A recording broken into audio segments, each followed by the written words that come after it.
Клянусь при осуществлении полномочий президента Российской Федерации уважать и охранять права и свободы человека и гражданина. В Большом Кремлевском дворце прошла торжественная церемония инаугурации. Владимир Путин официально вступил в должность президента России. Уносится государственный флаг Российской Федерации, Знамя Победы. Одна на всех мы за ценой не постоим. Праздник Победы все ближе. В Магасе прошла генеральная репетиция парада. Он пришел домой победой. Война в воспоминаниях героев. В Музее краеведения прошла встреча ветеранов со школьниками. С моей точки зрения, радио было и остается самым оперативным и свежим источником информации для населения. Их никто не видит, но все хорошо слышат. Сегодня по всей стране отмечают День радио.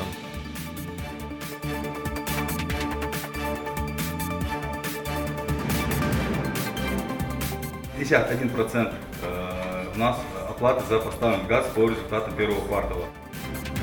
Наболевшие вопросы следует решать вместе и сообща.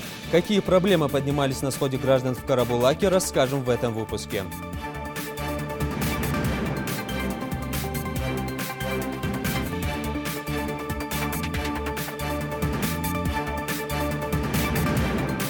На канале Ингушетия Новости 24. Добрый вечер. Начнем с главной новости. Сегодня ровно в полдень в Кремле прошло по-настоящему историческое событие. Владимир Путин официально вступил в должность президента России. На торжественной церемонии инаугурации присутствовало более 5000 человек. В 4-й раз, вступая в должность главы государства, Владимир Владимирович принес присягу на Конституции, после чего принял парад президентского полка. Репортаж Лейлы Гайсановой. По закону инаугурация избранного президента России проходит в день истечения полномочий его предшественника. Из 2000 года этим днем является 7 мая. Церемония проходит уже в 5-й раз в Андреевском зале Большого Кремлевского дворца. Торжественная часть, как правило, довольно короткая. Избранный президент в Андреевский зал ходит с первыми ударами курантов.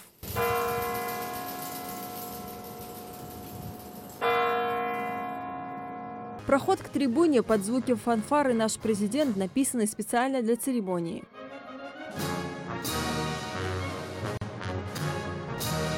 Эта церемония отличается и большим количеством гостей. Пригласили 5000 человек, вдвое больше обычного. Помимо парламентариев, чиновников, деятелей культуры и других известных и уважаемых лиц, на инаугурации Владимира Путина в этом году приглашены волонтеры и активисты, которые были задействованы в его избирательной кампании, в их числе и гости из Ингушетии.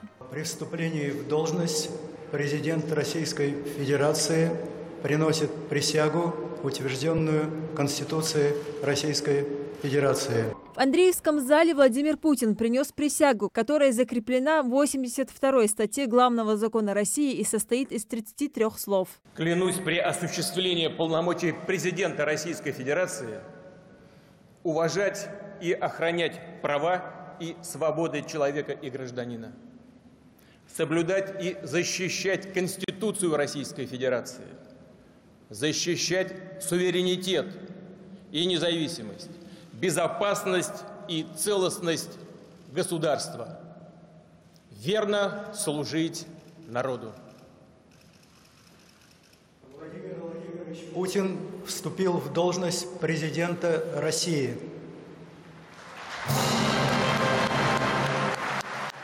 В стране должны быть обеспечены возможности для самореализации каждого человека, заявил глава государства и отметил, что в обществе должна быть сформирована атмосфера взаимной ответственности.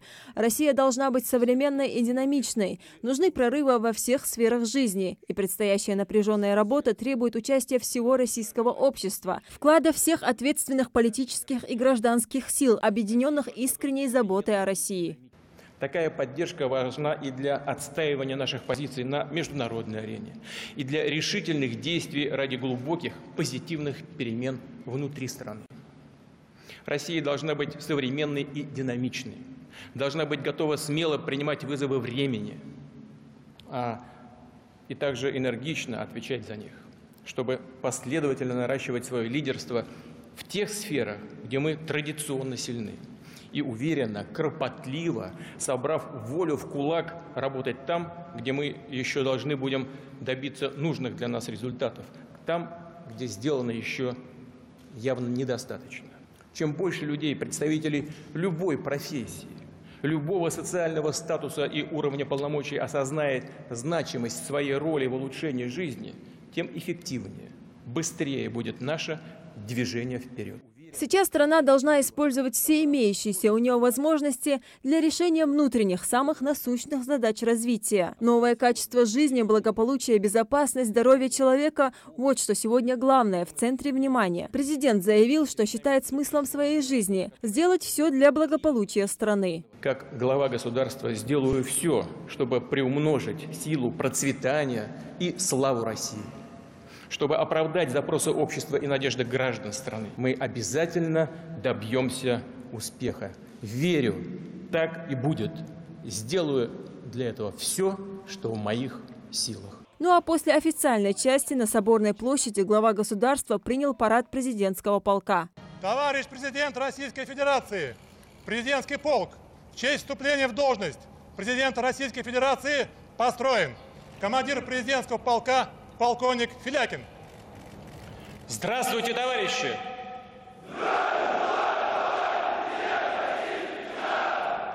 Началась инаугурация в полдень и продлилась около 50 минут. Напомню, что на выборах президента России 18 марта этого года Владимир Путин набрал более 76% голосов избирателей. Это уже 4-й срок на посту главы государства, и он первый президент, срок полномочий которого исчисляется 6 годами. Лейла Гайсанова, Новости 24. Ингушетия, как и вся страна, готовится отпраздновать 73-ю годовщину победы в Великой Отечественной войне. Центром праздника станет площадь Алания в Магасе, где под звуки оркестра пройдет торжественный парад победы. Сегодня прошла уже 3-я по счету и последняя генеральная репетиция шествия военнослужащих и парада военной техники. Репортаж Залины Магушковой. Под государственный флаг Российской Федерации и знамя победы смирно. Равнение лево! Начало праздничного парада в День Победы состоится ровно в 10:00. Чтобы провести один такой парад, участники его прошлись по площади Согласия несколько раз. По счету это 3-я и самая последняя репетиция. По сценарию сперва проносят 3 флага – Знамя Победы, российский и ингушский. Уносится государственный флаг Российской Федерации, Знамя Победы. В день парада состоится прямое включение из Москвы, где на Красной площади проходит главный парад страны. Там традиционно прозвучит поздравительная речь главы государства Владимира Путина. Затем последует российский гимн, а после слов Юнусбека Евкурова, главы Ингушетии, стартует парад в ингушской столице. Полицейская служба насчитывает бесчисленное количество примеров высокой. Всего в параде примут участие 9 колонн различных подразделений. В их числе кадеты Горского кадетского корпуса имени легендарного разведчика Абдуллы Цароева. Следом офицеры и солдаты 291-й артиллерийской бригады, военнослужащие 40-го полка радиационной, химической и биологической защиты. Они осуществляют задачи по ведению радиационной, химической и биологической разведки отдельных маршрутов и районов. В парадном строю также сотрудники Главного управления МЧС по Ингушетии, Росгвардии, Национальной гвардии, службы судебных приставов. Моусар Барахоев состоит в строю ингушской полиции. Участвует в парадах еще со студенческих лет. Раньше выступал в других регионах России – в Новороссийске, Анапе, в Геленджике, Краснодаре, а теперь и в Магасе. Моусар, как опытный участник парадов, говорит, что важны не только ровный строй и четкое марширование, но и парадная форма. Она специально для таких мероприятий парадных. И туда входит аксельбант, парадный ремень и белые перчатки, георгиевская лента и нагрудные медали, которые тем самым будут показывать твои заслуги в службе. Замыкают парадный строй юноармейцы. Абдулла Балаев гордится тем, что именно он вошел в состав участников парада. Ведь не всем юноармейцам предоставлено такое право. Молодые ребята, чтобы достойно пройти строевым шагом, репетировали не раз. Занимались мы очень даже часто, строевой шаг обрабатывали. Ездили в кадетский корпус, там занимались, а также в Троицкой военной части были. Затем на площадь выходит боевая техника вооруженных сил Российской Федерации. Во главе механизированной колонны российский многоцелевой автомобиль повышенной проходимости, бронеавтомобиль, армейский автомобиль-вседорожник «Тигр». Здесь также продемонстрируют бронетранспортер БТР-80, машину КАМАЗ, предназначенную для буксировки артиллерийских орудий и прицепов. Он оснащен противопульной броневой защитой, рассчитан на эксплуатацию при температуре воздуха от минус 50 до плюс 50 градусов по Цельсию. Всего в механизированную колонну парада вошли 6 видов техники. После парада традиционно начнется шествие бессмертного полка. В нем примут участие несколько тысяч родственников участников войны. Залина Магушкова, Рамзан Миржоев, Новости 24. 9 мая в рамках празднования 73-летия Победы в Великой Отечественной войне в Ингушетии пройдут различные торжественные мероприятия. Начнутся они с церемонии возложения цветов к вечному огню на мемориале памяти и славы с участием главы Ингушетии Юнусбека Евкурова. Затем в Магасе в 10:00 состоится шествие бессмертного полка. Колонна пройдет от здания гостиницы «Артис Плаза» до площади перед башней Согласия. Акция, ставшая уже традиционной в Ингушетии, соберет несколько тысяч наших сограждан, которые с гордостью представят имена своих родственников, участников Великой Отечественной войны. По окончании шествия бессмертного полка на площади перед башней Согласия жителей и гостей республики ждет большой праздничный концерт с участием вокалистов и танцевальных коллективов республики, а также приглашенных артистов. Кульминацией праздничных событий станет салют, который начнется в 22:00. И важная информация для автомобилистов. На время проведения праздничных мероприятий в целях обеспечения безопасности в Магасе будет ограничено движение транспорта. С 6:00 до 12:30 перекроют все выезды на проспект Зязикова от въездного поста ДПС. На период проведения мероприятий установят временные дорожные знаки и ограждения, а также изменится движение общественного транспорта. Организаторы праздника просят автовладельцев с пониманием отнестись к временным неудобствам и заранее выбирать пути для объезда. Эта победа ковалась жизнью миллионов храбрых и отважных сынов Отечества. Одним из них был старший лейтенант Ахмед Агасиев. Он, как и его соратники, сделал все от него зависящее, чтобы над Родиной небо стало мирным. Но сам этого не увидел. Еще одна история героя войны в репортаже Рины Тичоевой.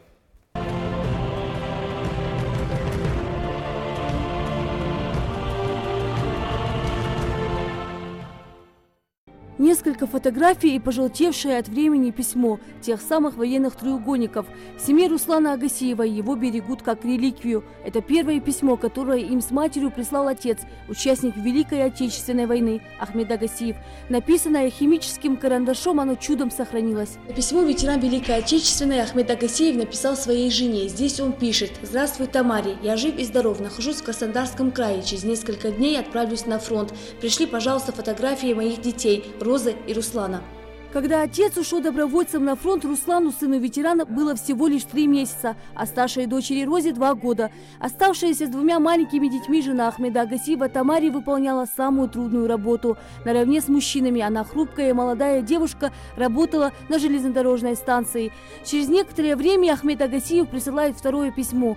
Пишет: «Я уже на фронте, война идет. Конечно, тяжело, но мы добьем врага, освободим нашу землю от фашистов. Мне присвоили звание старший лейтенант». На взводе находится один ингуш Сальтиева, Цароев, врач.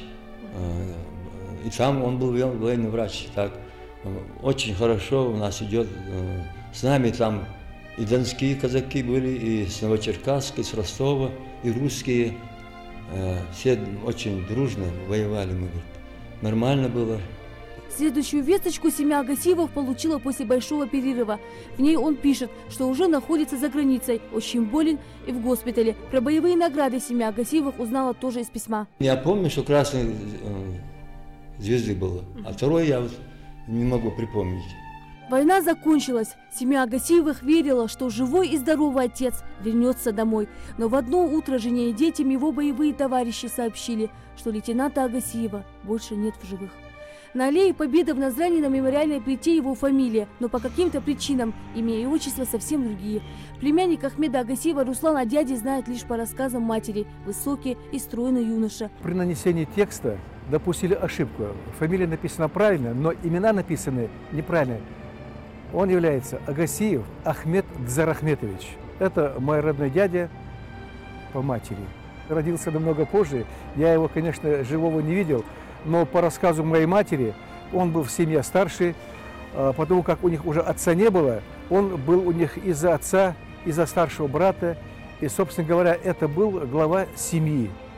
И когда дядя ушел на фронт, конечно, для семьи это была большая потеря. Это была самая тяжелая война и самая радостная победа.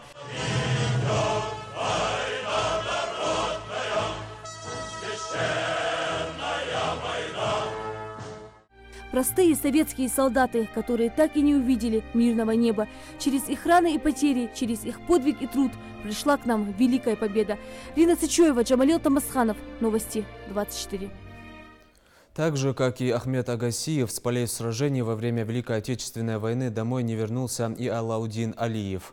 О его судьбе известно немного, но память об участнике Второй мировой войны бережно хранят родственники.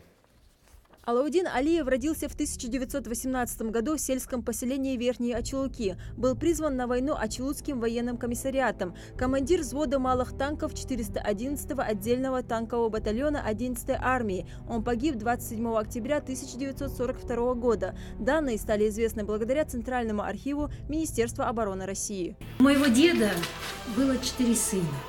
Из них 2 ушли на фронт. У одного была бронь, 4-й был подросток. Но дед, конечно, постарался, дал образование своим сыновьям. Они закончили Владикавказский педтехникум. И до призыва в армию Алаудин, мой дядя, работал учителем. У него была самая гуманная профессия. Потом он стал директором школы в Средних Ачулуках. Когда Алаудина призвали на службу, он окончил курсы танкиста. Смотря на пожелтевшую фотографию сына, его мать тайком вытирала слезы. Ей было горько помнить и знать, что ее сын погиб в этой страшной войне. К сожалению, уже и бабушки нету, бабушка умерла.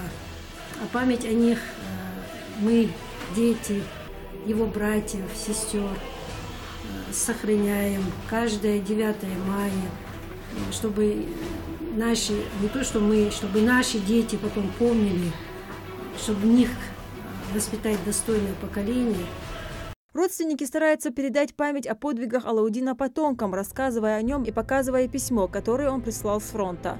Присылал, конечно, письма, но письма как настоящий кавказский мужчина, он не мог плакать или сетовать на свою судьбу, писать, что это страшная война. Он всегда писал, беспокоясь о них, как они, как живут, что у них.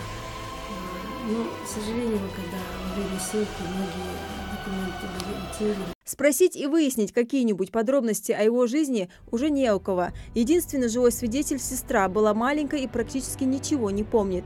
То, что сохранилось, семья бережно хранит. Лейла Гайсанова, Новости 24. Истории военных лет сегодня были слышны и в Музее краеведения имени Тугана Мальсагова. В преддверии 9 мая там прошла встреча ветеранов войны со школьниками. Участники войны рассказали ребятам о своем боевом пути. Школьники, в свою очередь, тоже подготовились к встрече с героями. Хади Бекпузарова с подробностями. Для самих ветеранов это та тема, о которой они не так охотно говорят. Поэтому многие из них просто желают нашему поколению не видеть никогда войны.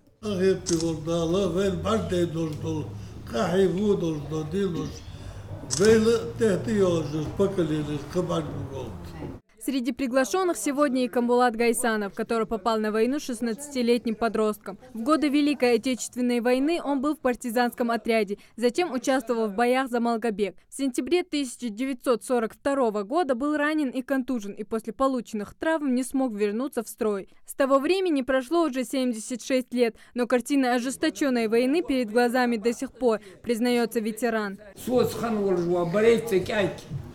До 18 лет, деду на сегодняшний день,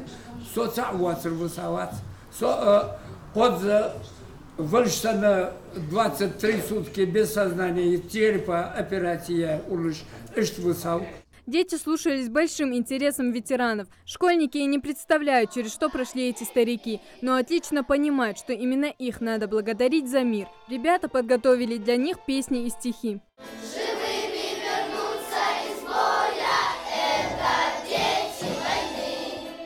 Присоединиться к ним и выразить слова благодарности ветеранам решил и Муслим Таутиев. В музей он пришел с фотографией своего прадедушки Магомед-Гази Магушкова, который числится в списках защитников Сталинграда. Он пришел домой победой.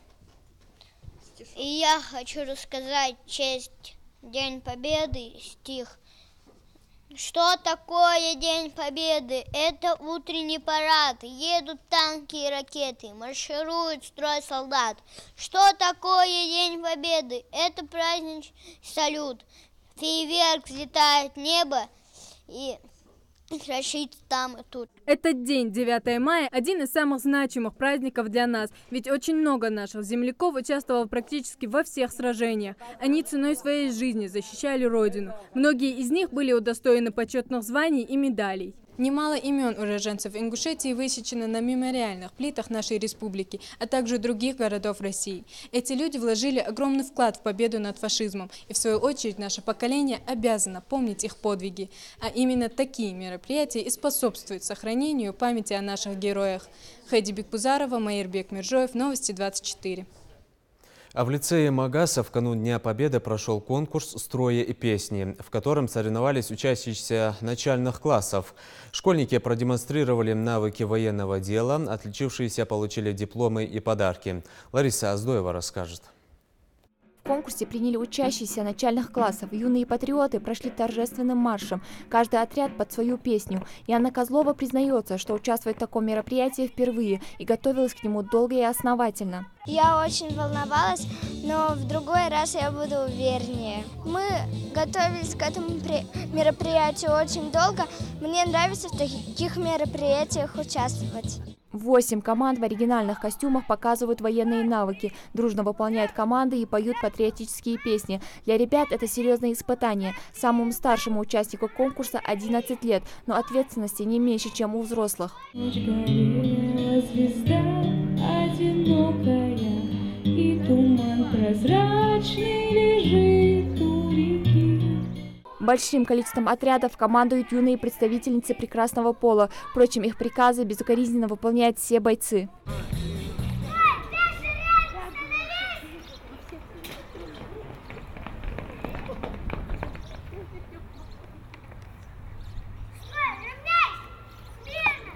Сегодня я была командиром, мне это очень понравилось. В этом мероприятии можно проявить себя, посоревноваться с моими ровесниками, проявить себя, посмотреть, на что ты способна. За участниками конкурса пристально наблюдают члены судейской коллегии. В первую очередь оценивают общий строй, строевой шаг, повороты движений и на месте. Отдельное внимание выбору музыкального сопровождения.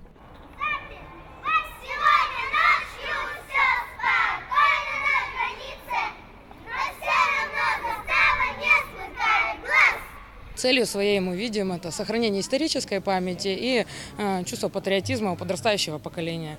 Ребята готовились к празднику, выучили много песен, узнали, как выглядела форма у разных родов войск, разговаривали с родителями, с бабушками, с дедушками. То есть получилось очень интересно. Отличившиеся команды получили дипломы и подарки. Отдельно жюри отметила командиров отрядов, их ораторские способности, четкость отдачи команд и умение управлять своим отрядом. К другим темам. В Малгобеке прошел финал республиканской спартакиады молодежи до призывного возраста, приуроченной к 85-летию города воинской славы. Всего участвовало 8 команд. Ребятам предстояло пройти 6 состязаний, начиная от перетягивания каната и заканчивая стрельбой из винтовки. Репортаж из Зелимхана Калоева. Разборка, сборка автомата, стрельба с пневматической винтовки, бег на 100 метров, метание гранаты. Это далеко не весь список заданий, которые предстоит выполнить участникам спартакиады. Каждому нормативу необходимо подойти с особой концентрацией. К примеру, чтобы попасть в мишень из винтовки, требуется определенная сноровка и хороший психологический настрой. Как у Рамзана Ахильгова, он с первого раза попал в девяточку. Кстати, юноша уже определился с будущей профессией. Военное направление бесстрессу, сбавим дольше. Они غير حار تحس направление дико развитое, гранаты сраи, винтовки втораясь, дико хонды, они стоят, что хубоматиш, еще направление развития. В следующем состязании ребятам быстрее всех необходимо надеть противогаз, соблюдая все правила. Быстрее всех с этой задачей справился Рамзан Матиев, показав лучший результат 4 секунды. И все благодаря усиленным тренировкам в школе. Мы с тренером тщательно за месяц до соревнований хорошо подготовились, на скорость одевая противогаз. Поэтому я показал хороший результат и надеюсь, что наша команда займет первое место. Подтягивание на перекладине – еще одно испытание для юных спортсменов. На первый взгляд элементарные и в то же время энергозатратные упражнения. Здесь также нужно соблюдать технику выполнения. Адам Тачиев и Мустафа Колигов успешно справились с заданиями, пополнили копилку команды на 48 баллов. Стрит-воркаутом я занимаюсь уже 2 года, и для меня показать такой результат была не проблема, так как я тренируюсь каждый день, и для меня это норма. Я люблю этот спорт, потому что он помогает вырабатывать выносливость и силу.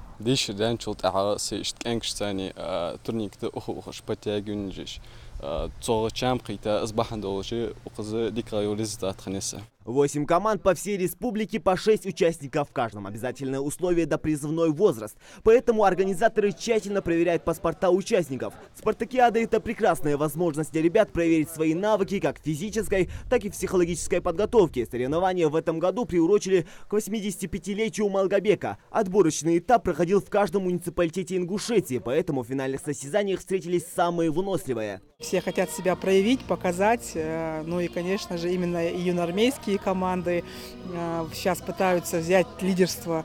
Вот. И поэтому в этом году все так очень относятся к этому эмоционально.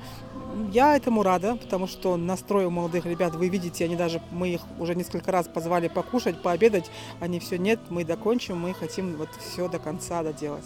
На спартакиаде есть место не только соревновательному духу. В преддверии главного праздника страны учащиеся 25-й школы селения Псидах вспоминают подвиги героев Великой Отечественной. Песни военных лет, биографии, стихотворения и чувство гордости переполняет каждого. Пусть не будет войны никогда, пусть спокойные спят города, пусть сирены пронзительный вой не звучит над моей головой. Ни один пусть не рвется снаряд, ни один не строчит автомат. Пусть оглашают наши леса только птиц и детей голоса, и пусть мирно проходят года. Центр патриотического воспитания стал ежегодным ядром проведения таких мероприятий. Участники спартакиады сошлись в 6 состязаниях. По итогам первое общекомандное место за учащимися из 7-й школы Псидаха. Второе заняла команда 5-й школы Малгобека. И третье школьники из Карабулака. Заслуженные призы вручали зампред правительства Петимат Аушева и руководитель молодежи Ингушетии Сулейман Игиев. А организаторы, в свою очередь, ждут всех желающих на летние каникулы в юноармейский лагерь, где ребята смогут отдохнуть и провести время с пользой. Зелимхан Калоев, Гапур Чахиев, Новости 24. Далее короткая реклама, а вот что вы увидите во второй части выпуска.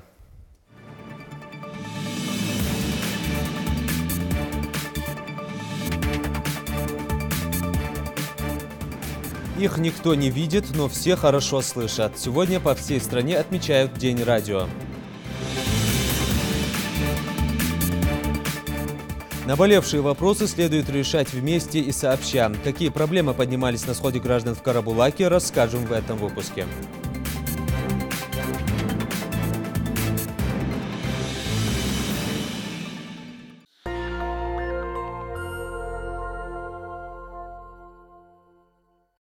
Этот автомобиль может стать твоим. Соверши покупку от 5000 рублей в Поиск.com и получи свой шанс выиграть автомобиль и другие ценные призы. Акция действует по 21 июня 2018 года. Подробности в магазинах Поиск.com. Назрань, улица Евлоева, 41. Вико, пить, наследника родить. Поздравляю, папаша, мальчик у вас. Эй, Вико, живи легко. Эй.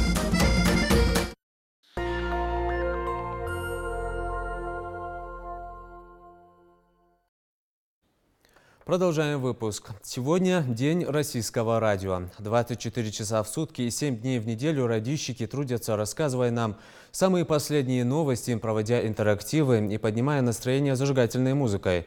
Огромную популярность среди слушателей имеет и Национальное радио Ингушетия, коллектив которого сегодня принимал поздравления.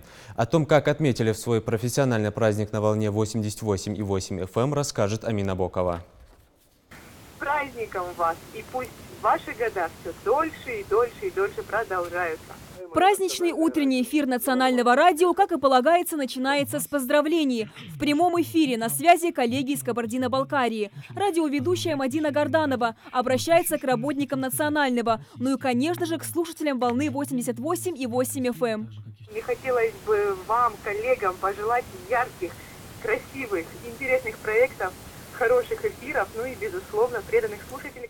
А тем временем в студии уже первый гость – председатель Конституционного суда Аюб Гагиев. Он, кстати, на Национальном частый гость. Каждый вторник с 10 до 11 утра председатель принимает участие в программе «Правознание». В прямом эфире чиновник отвечает на все интересующие вопросы радиослушателей. Звонки не прекращаются и после эфира. И это не может не радовать, рассказывает Аюб Гагиев. Поэтому сегодня ему вдвойне приятно поздравить Национальное радио с праздником.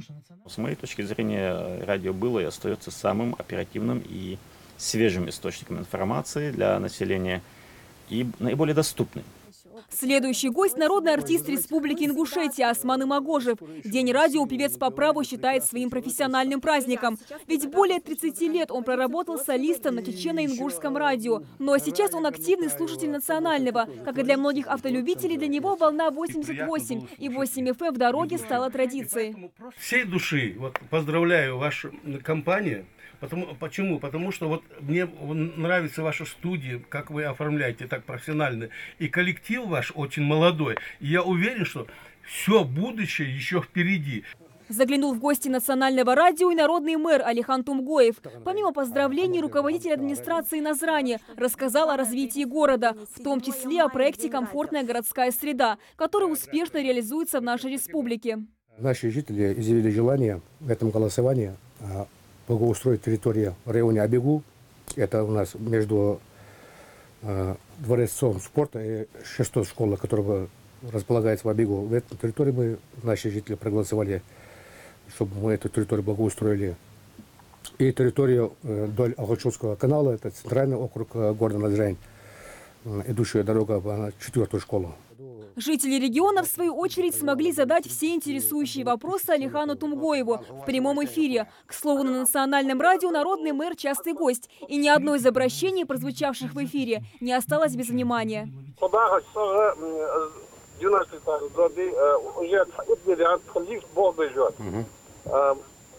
13-го этажа на этих холмах,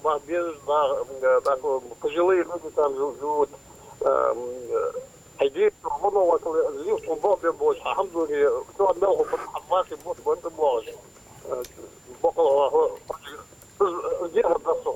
Мамат, диария сала, та етлюн тура, абяка жло, са диария салон. Мамат из лифт, то есть вещи, оттуда далее лифт вещи, то есть Поздравляют самое молодое в Ингушетии радио и его слушатели совершенно разные гости. Это чиновники, артисты и просто любители радио. Ну и, конечно же, вдвойне приятна похвала от своего руководителя. Директор национальной телерадиокомпании Куреш Агасиев поздравил радищиков с праздником и ответил на вопросы ведущих эфира. В том числе рассказал и о своих любимых с детства радиопрограммах. Была такая передача «Пионерская зорька». Это было давно, в советские времена. Сейчас, конечно, я с удовольствием слушаю программы «Радио России». Очень серьезное разговорное радио. И вот свое национальное радио, в общем-то, мы строим по тому же принципу. То есть не просто там музыкально-развлекательное, да, а в первую очередь радио, которое говорит со слушателем, разговорное радио. На сегодняшний день национальное радио – это более 10 часов прямого эфира в сутки, десятки звонков и СМС из разных регионов страны. Наши коллеги ежедневно готовят материалы, насыщают эфиры интересными программами. Погода, новости всего мира, политика, экономика, культура, религия и спорт. Ну и, конечно же, музыка на любой вкус. Национальное радио регулярно расширяет собственный контент, чтобы у слушателей был выбор. Мы сейчас работаем над тем, чтобы в эфире радио присутствовали программы для всех категорий слушателей. То есть, чтобы там были и молодежные программы, в первую очередь молодежные. Потом, конечно, нужно на радио здесь заводить нам и детские программы. На телевидении они есть, надо, чтобы и на радио вообще они появлялись. Беседует с гостями эфира и его слушателями ведущая утреннего интерактива Марина Кадзоева. Девушка всего 1,5 года на радио, но уже успела влиться в коллектив и завоевать любовь слушателей. Об этом свидетельствуют многочисленные звонки в студию. Перед каждым эфиром все равно мы переживаем, волнуемся, потому что все-таки это прямой эфир, каждое сказанное слово, мы отвечаем, да, за каждое сказанное слово, тут нужно очень сдерживать себя, постоянно думать, чтобы слова не опережали мысли. Это самое главное для радиоведущего. Звукорежиссеры, редакторы, ведущие. Каждый выход в эфир – это командная работа, направленная на то, чтобы зарядить своих слушателей бодрым настроением. В прямом эфире можно поздравить или передать привет своим друзьям, послушать любимую музыку, ну и обсудить самые актуальные в нашей республике темы. Задача ведущих – задать тон, а уже активные слушатели быстро подхватывают и раскручивают любую тему. Амина Бокова, Рахман Суров, Новости 24. С профессиональным праздником радищиков поздравил и глава региона. Юнусбек Кевкуров отметил, День радио объединяет всех работников сферы электронных средств коммуникации, кто своим трудом и талантом формирует информационную среду современного российского общества. Благодаря вашему профессионализму, оперативности, мастерству, жители Ингушетии имеют возможность быть в курсе всех событий, происходящих в мире, стране и республике. Ваш каждодневный труд способствует консолидации общества, преодолению социально-экономических трудностей, духовному оздоровлению общества, помогает оперативно решать многие вопросы. В этот праздничный день выражаю всем работникам связи, радиовещания и телевидения республики искреннюю признательность за добросовестное и творческое отношение к делу. Конец цитаты. Радищиков НТРК Ингушетия поздравил и спикер регионального парламента Делимхан Евлоев. Подчеркнул, что в условиях активного развития и совершенствования информационных технологий повседневный труд связистов, теле- и радиожурналистов способствует эффективной работе всех отраслей экономики. Благодаря их труду расширяются границы общения, технологий в области связи, растет уровень информативности общества. Сегодня отмечается и День создания Вооруженных сил России. Именно в этот день, в 1992 году, президентом страны было подписано распоряжение об организационных мерах по созданию Министерства обороны и Вооруженных сил Российской Федерации. С тех пор эта дата считается днем создания ВС России. В настоящее время они структурно включают в себя 3 вида – сухопутные войска, воздушно-космические силы, военно-морской флот. Также вооруженные силы России отличаются наличием крупнейших в мире запасов оружия массового поражения, в том числе ядерного, и хорошо развитой системой средств его доставки. На сегодняшний день это одни из крупнейших вооруженных сил мира. Общая штатная численность составляет около 2 миллионов человек. Задолженность по коммунальным платежам, распространение аптечной наркомании, перебои с электричеством. Эти и другие вопросы обсудили на сходе граждан в Карабулаке. Встреча горожан и местных жителей получилась продолжительной и плодотворной. Хади Добриева расскажет. 51% у нас оплаты за поставленный газ по результатам первого квартала. Уже традиционно на сходе граждан первым поднимают вопрос коммунальных платежей. Цифры по газу и свету в городе практически не разнятся. 51% составляет и оплата за потребленную электроэнергию. Другими словами, из 16 миллионов долга за первый квартал 2018-го погашена только половина. У нас есть дорожная карта по декоммунизации топливно-энергетического комплекса, по погашению задолженности за энергоресурсы.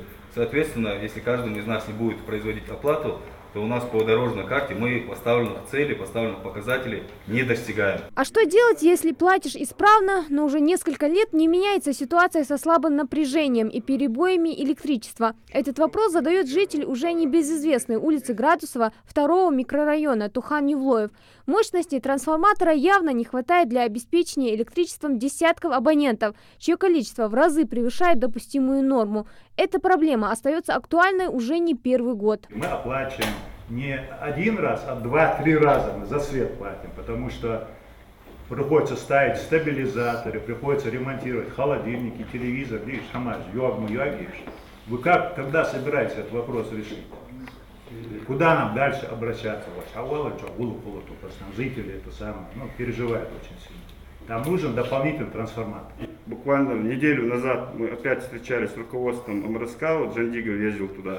Нам обещают эту работу начать осенью. Но учитывая вот эту ситуацию, крайне тяжелую ситуацию, у нас есть таких 5-6 точек, мы при ближайшем рассмотрении бюджета мы изыскиваем дополнительные источники для увеличения местного бюджета. Изыщем дали средства, вот эти 4-5 трансформаторов. Именно трансформаторы дал Андали. Улица Балкоева, дом номер 30. Протекающая крыша, затопленные подвалы. Впрочем, с такими проблемами вынуждены мириться и жильцы соседних домов. Мадина Хутиева просит разъяснить, кому и за что они должны платить, если ни управляющая компания, ни фонд капремонта не берется решить эти проблемы. Приходит ЖКХ платить 5,25, ЖКХ дал 5,25, капремонта дал 10. А что хоть что балконы заливаются, окна заливаются, а я капремонт. Когда капремонт, когда делали, вам сказали, не надо платить. Что нам делать? Подвал, это полностью канализация. Вот тоже люди отказываются платить. Выясняется, что жильцы не заключали договор с управляющей компанией. И действительно, по закону они должны оплачивать не только их услуги, но и вносить платежи в фонд капремонта. Ситуацию разъяснил представитель региональной жилинспекции. Да, они должны оказывать услуги, но вы по закону, по тому же закону, по гражданскому законодательству, вы обязаны заключить с ними договор. Вас никто не освобождает от ответственности уплаты за оказываемые услуги. Если они не оказывают вам услуги, обращайтесь к нам, мы заставим их оказать. Но в этом, как я уже сказал, это палка двух концов. Вы должны платить за оказанные услуги. Вы должны заключить договора с этой управляющей компанией. Еще одна головная боль жильцов связана с этим котлованом. Его вырыли давно, но стройку приостановили. Территорию подрядчик на свой лад огородил. Да только это вряд ли удержит кого-то от падения. На постоянно осыпающуюся землю и расширяющийся овраг жильцы смотрят с опаской. И не зря. Случаи, когда упав с высоты, получали травмы, не единичны. Дорога с каждым разом все уже и уже, а небольшой магазин постепенно теряет основание.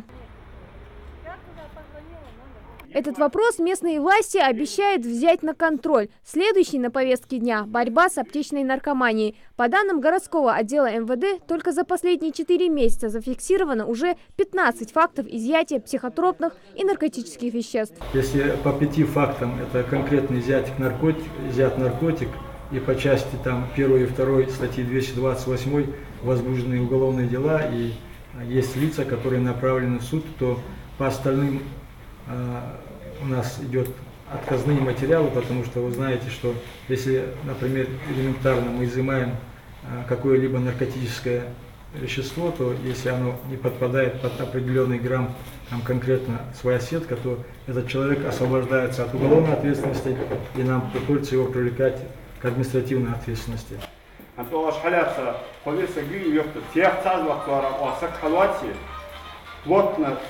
Истосимия, бахтинах, общественность, дорогие да, я секшается охватывает веса, охватывается в виде спортом.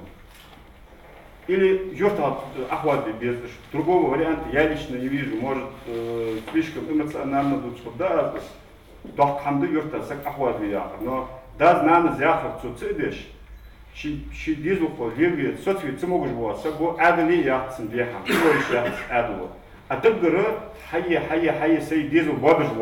Местные власти уже давно взяли за практику приглашать родителей и старших тейпа. каждый раз, когда кого-то ловят с поличным. Здесь считают, что такую работу необходимо вести повсеместно. Те, кто торгуют и употребляют, они все чьи-то родственники, отмечают на встрече. И прервать этот замкнутый круг получится только сообща. Хади Добриева, Рахман Суров, Новости 24. В Малгобеке прошли соревнования по вольной борьбе, в которых участвовало более 160 спортсменов со всей республики. Юниоры оспаривали звание лучшего в 6 весовых категориях. Соревнования ежегодно проходят под эгидой Следственного комитета города. Подробности у Саида Куштова. После объявления начала первого периода юные борцы, не отводя взгляда друг от друга, приступили к бою. Каждый из них пытается завершить атаку броском, но из-за серьезного сопротивления их попытки не увенчались успехом. Однако Юнус Хаутиев все же успевает положить на лопатки Ацалама Шакриева во втором периоде. Схватка окончена, победа присуждается Хаутиеву. За этой схваткой внимательно наблюдал и болел дядя Ацалама Шакриева. Он утверждает, что хотя у его племянника был недовес в 3 килограмма, Ацалам все же решил принять участие в соревновании. А сегодняшний проигрыш – это мотивация стать лучше завтра, уверяет Ахмед. 30 килограмм вырос, недовес вырос, 3 кило еще вырос. Хотя хаваля вырос, обкат худбиян, далатитян. Недовес вырос, обкат худби, да, далат. Сам Ацалам рассказывает, что совершил ошибку, потому и проиграл своему сопернику, но для спортсмена это хороший опыт. Соперник свои ошибки На втором ковре в весе 32 килограмма оспаривают право быть лучшими 2 спортсмена. Они оба имеют хорошую тактику ведения борьбы, но победителем становится лишь один. Со счетом 4-3 победу присуждает Магомеду Цакиеву. Я применил защищаться от прохода многих, потом ловить его на партере, крутить его и зарабатывать этим темпом баллов. У каждого спортсмена есть коронные приемы, которые не только отличаются зрелищностью, но еще и эффективны. Так, благодаря одному из них победу одержал Салатов Абдурахим. Мой соперник тоже был сильным, но подходящим, но недостаточно сильным. И в подходящий момент я сделал мельницу и по баллам выиграл. Для Следственного комитета организация такого республиканского соревнования стала традицией. И вот сегодня сюда съехались более 160 спортсменов со всех городов и районов республики. Цель этого турнира является приобщение молодежи, подрастающего поколения к здоровому образу жизни. В завершении соревнований победителей наградили денежными призами, кубками и медалями. Саид Куштов, Гапур Чахкиев, Новости 24. На этом наш выпуск завершен. Оставайтесь на канале Ингушетия.